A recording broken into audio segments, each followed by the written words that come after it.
ঈদের দিন একটা যুবক সন্তান কবরের কিনারায় কান্না করতেছে হাউমাউ করে।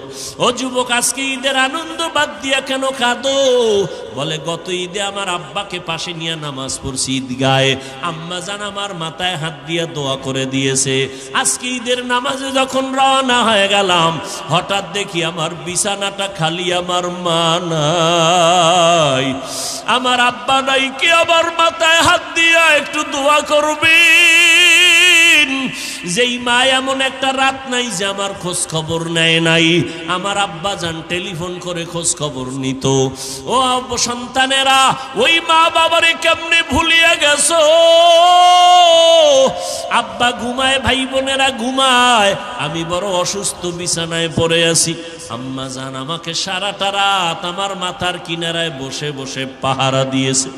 গভীর রাতে তাকায় দেখি আমার মা বাবা, আমার বাবা, আমার ভাই বোনেরা ঘুমায়, আমার মা ঘুমায় না। ও মা, তুমি কেন ঘুমাও না? বলে, তুই অসুস্থ, যদি মা বলে ডাক দাও, আমি জবাব দিতে না পারলে তুই কষ্ট পাবি, আমিও কষ্ট পাবো। আমি যতই চেষ্টা করি আমার চোখের মধ্যে ঘুম আসে না। ওই মা বাবার দোয়া নিয়ে সামনে আগাও রে যুবক। ওই মা বাবার কষ্ট দিলে আগাইতে পারবা না। কোন দিন জানি মায়ের সাথে বেয়াদবি করেছো, এই কারণে আজকে ময়দানে বৈশা মোনাজাত দাও, কিন্তু চোখে পানি আসে না, কারণ মা বাবায় মনে হয় তোমার উপরে কষ্ট পাইছে। কোন দিন জানি এমন কথা বলছো, মা গোপনে কাপড়ের আঁচল দিয়া মুখ মুছে, মুখ দিয়া ঢেকে ঢেকে কান্না করছে। ওই মা বাবারে যারা কাঁদাইছো রে যুবক, আজকে বাসায় গিয়া মাকে বলবি, মা আমি আজকে ওয়াজের প্যান্ডেল থেকে তওবার নিয়ত করেছি, আর তোমাদের কষ্ট দিব না। আমার ডানে বামে দেখলাম মোনাজাতে কত যুবকের কান্নার আওয়াজ, আমার চোখে পানি আসে না রে মা। হয়তো গুনার কারণে বুঝি আল্লাহ বেজার হয়ে গেছে। মা, তুমি আমার মাথায় হাত দিয়া দোয়া করে দাও, আর কোনোদিন মিথ্যা বলবো না, আলেম ওলামাদের বিরোধিতা করব না, আর কোনোদিন দেশের বিরুদ্ধে, জাতির বিরুদ্ধে ষড়যন্ত্র করব না, নামাজ ছাড়ব না, নবীর তরিকার বাইরে চলব না। মা যদি মাথায় হাত দিয়া দোয়া করে দেয়, সাথে সাথে আরশে আজিমে চলে যাবে। কিন্তু এই ময়দানে যারা আছো, যাদের মা নাই, বাবা নাই, কবরের মধ্যে পড়ে আছে রে বান্দা, বাসায় গিয়া মা বলে ডাকতে পারবা না। ওই সন্তানেরা আল্লাহর কাছে মোনাজাত ধরে ধরে কান্না করো। মাঝে মাঝে বৃহস্পতিবার, শুক্রবার কবর জিয়ারত করো। একবার সূরা ইখলাস পড়িয়া দরুদ শরীফ পড়ে দোয়া করো। আল্লাহর কাছে দোয়া করলে মা বাবার জন্য এটা নিজের কাজে লাগবে রে বাবা। ওই মা বাবার জন্য দান সদকা করিও, মায়ের নামে বাবার নামে দান করতে থাকো, এর সওয়াব মা বাবায় কবরে পাবে। আল্লাহ খুশি হয়ে যাবে, তোমার কামাই রুজিতে আল্লাহ বরকত বাড়ায় দিবে রে বাবা। আজকে থেকে পিছনের সমস্ত গুনাহ থেকে তওবা করো। মরিয়া গেলে কিন্তু আর কেউ খোঁজ খবর নিবে না। সন্তান একদিন মা বলে ডাকবে, আর আপনার কবরের কিনারায় গিয়া যাবে না। হ্যাঁ, যদি একটা কোরআনওয়ালা সন্তান রেখে যান, ওই সন্তানটা কোরআন পড়বে, কবরের কিনারায় যায় কাঁদবে, আর মা মা বলে চিৎকার মেরে মাওলার কাছে দোয়া করবে, মন ভইরা দোয়া করবে। আমি যখন ছিলাম আমার মায়ের উদরে, চলাফেরা করলেন যে মায়, কত কষ্ট করে। এমন মাকে কেমনে আজি, এমন মাকে কেমনে আজি যাব আমি ভুলিয়া। ও আমার প্রাণের মা, মা গো মা, কোথায় গেলে মোরে ছাড়িয়া, জনম দুঃখী ইয়াতিম আমি, চায় না কেহ ফিরিয়া। জীবনের মূল কষ্ট মায়ের প্রসব বেদনা,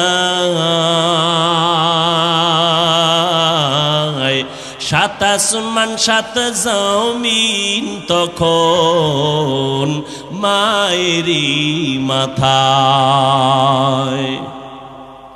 জীবনের মূল কষ্ট মায়ের প্রসব বেদনা, সাত আসমান সাত জমিন তখন মায়েরই মাথায়। আমার সুন্দর মুখ দেখে মায়ের, আমার সুন্দর মুখ দেখে মায়ের ব্যথা যায় দেয় হাসাইয়া। ও আমার প্রাণের মা, মা গো মা, কোথায় গেলে মোরে ছাড়িয়া। জনম দুঃখী ইয়াতিম আমি, চায় না কেহ ফিরিয়া। এমন একটা সন্তান যদি রেখে যাইতে পারো পর্দার আড়ালের মা, পাঁচ বেলার নামাজ পড়ে পড়ে চোখের পানি ছেড়ে দোয়া করবেন আর বলবে ও দয়ার মালিক, ওই মা কত কষ্ট করে আমাকে মানুষের মতো মানুষ বানাইলেন। ও যুবক, ওই মায়ের চোখের পানি আর দোয়া ছাড়া তুমি আজ পরীক্ষায় ভালো নাম্বার পাও নাই।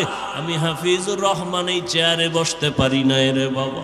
ওই মা বাবার চোখের পানি আর দোয়ার মাধ্যমে তুমি সম্মানের চেয়ারে বসছো, টাকার মালিক, বাড়ির মালিক হয়ে গেছো। ওই মা দোয়া না করলে কোনো সন্তান কামিয়াবির দরজা পাইতো না। ওই মা বাবার জন্য কলিজা ভরে দোয়া নাও। মায়ের দোয়া তোমার দরজা খুলে যাবে, হেদায়েতের পথ অগ্রগামী হয়ে যাবে। জীবনে কম তো অন্যায় করো নাই, মনে চাইছে পার্কে যাবা, দৌড়াইয়া পার্কে চলে গেছো, কেউ বাধা দিছে তুমি থামো নাই। মা বাধা দিছে, মায়ের সাথে খারাপ ব্যবহার করেছো। এই এলাই ময়দানের ভিতরে এমন আল্লাহর গোলামরা বসে আছেন যারা মা বলিয়া ডাক দিতে পারে না, বহু আগে মা হারায় ফেলছে। ইয়া আইয়ুহাল্লাযীনা আমানুস্তাঈনু বিস-সাবরি ওয়াস-সালাহ, সাহায্য নাও যার মধ্যে তিনটা দুর্বলতা নাই, তার কাছে সাহায্য চাও। এক নাম্বার যার স্বার্থ নাই, দ্বিতীয় যার মধ্যে অভাব নাই, তৃতীয় যার পেছনে টান নাই। জমিনে এমন একটা মানুষ নাই যার কোনো স্বার্থ নাই। আমি দুইজন মানুষ পেয়েছি যার মধ্যে স্বার্থ ছিল না। একজন আমার আব্বা জান আর একজন আমার আম্মা জান। এগো স্বার্থ আছে নাই, কিন্তু সোনার বাংলার ইতিহাস বলে দেয় এই মা বাবাও স্বার্থ ছাড়া সন্তানকে মহব্বত করে না। কত মা বাবা সন্তানের জবাই করেছে, কত সন্তান মা বাবারে জবাই করেছে, পেছনে শুধু স্বার্থ। কি এই উদাহরণ শুনতে বা এই দৃষ্টান্ত বুঝতে হলে ইন্ডিয়া যাওয়া লাগবে? এবং সোনার বাংলায় এই দৃষ্টান্ত আছে না নাই? নাই কি? সব আছে।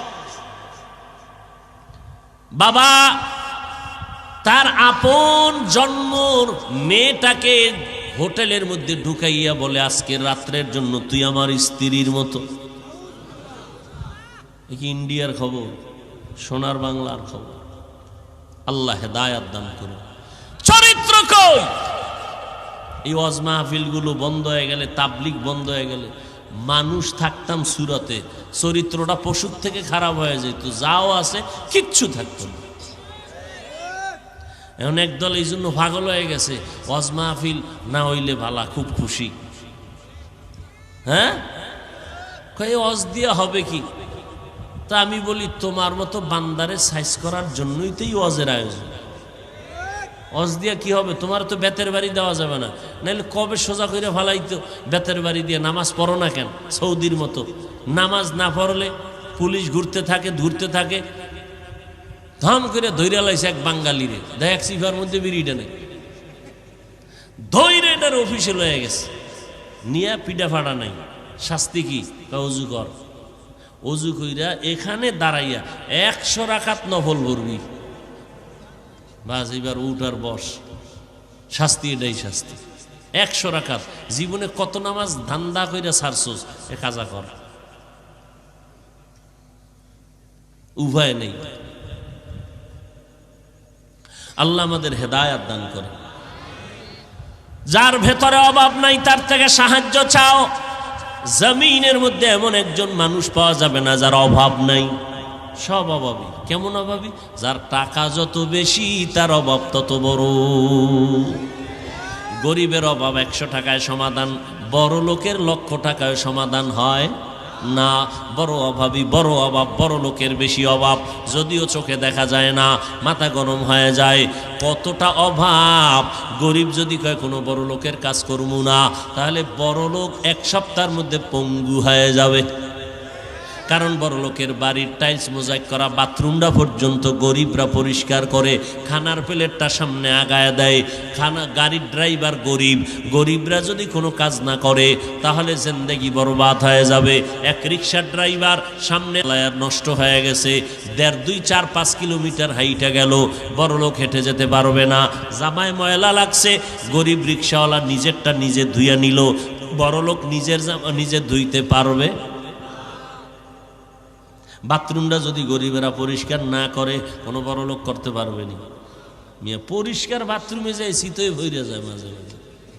কি গ্রাম এলাকায় বাঁশ দিয়ে পায়খানা করছে, কোনো দিন কেউ ভইরা মরিয়া গেছে, কোনো নজির নেই। আর এখন টাইলস করা মোজাইক করা হুনি নাই, পইরা হে শীত পটাং হয়ে গেছে। আধুনিকতা বাড়ছে মানে হায়াত কমছে। কি এখন আর লাকড়ি নেই, গ্যাসে রান্ধো। গ্যাস বাদ, কারেন্টে ভাত রান্ধো, মানে ভিটামিনের পুষ্টি শুদ্ধ, এটার সব বরবাদ। কি যেই গোস্তটা তাজা আইনে রানবেন যে মজা, ফ্রিজিং করে রানলেই মজা আছে? বাস, যত আধুনিকতা ততই আমাকে ক্ষতির কারণ। ব্যায়াম, মানুষ গ্রামে কামটাম করতো, ঠিক না? গ্রাম এলাকা কাজ করতো, শরীর টাইট। এখন ব্যায়াম কি জানি কয়, আর না ওই যে ব্যায়াম করে, কি ওটার করে, জিম। জিম এখানে যায়, ওরে আল্লাহ, হেনে পুরুষ মহিলা সমানে মেসেজ করে দেয়। মেসেজ মহিলা শুদ্ধ সোনারগাঁ হোটেলে যায়, 2 লাখ টাকা বছরে দেবা, হ্যাঁ ডেলি ডেলি তোমারে, এরপরে মেসেজ করে দিবে, যাও সেখানে যাও। কত আধুনিক! আমি কই এরকম মেসেজ টেসেজ কইরা কি হায়াত বাড়ানোর কোনো গ্যারান্টি আসেনি? কয় না, আল্লাহ টান দিলে তো কেউ রাখার উপায় নেই। আর গ্রামের মানুষ তাজা খায়, শরীরে শক্তি, এরপরও কয় না আর একটা বিয়ে করুন। কয় আগের মুরব্বীরা আলহামদুলিল্লাহ শক্তি আছিল, এক একজনের সন্তান 7টা 8টা 9 জন, কথা ঠিক না? এক গড়ে। আল্লাহ সবাইকে বুঝার তৌফিক দান করে। দেখছেন নি কইতন কই গেছি, কাউয়ার কথা কইতে লইছিল, মনে আসেনি? একটা কাক যখন বাচ্চা দেয়, খেয়াল করে দেখবেন ওই বাচ্চাটা সাদা বের হয়, সাদা, শরীরে কোনো পশম থাকে না। এই অবস্থা দেখে মায় পায় ভয়। মা কি পায়? ভয় পাইয়া দূরে থাকে। 3 দিন পর্যন্ত বাচ্চার কাছে মা যায় না। প্রশ্ন, মা যদি বাচ্চার কাছে না যায়, এই 3 দিন ওই বাচ্চাটারে লালন পালন কে করে? রব্বুল আলামিন এই বাচ্চাটাকে লালন পালনের ব্যবস্থা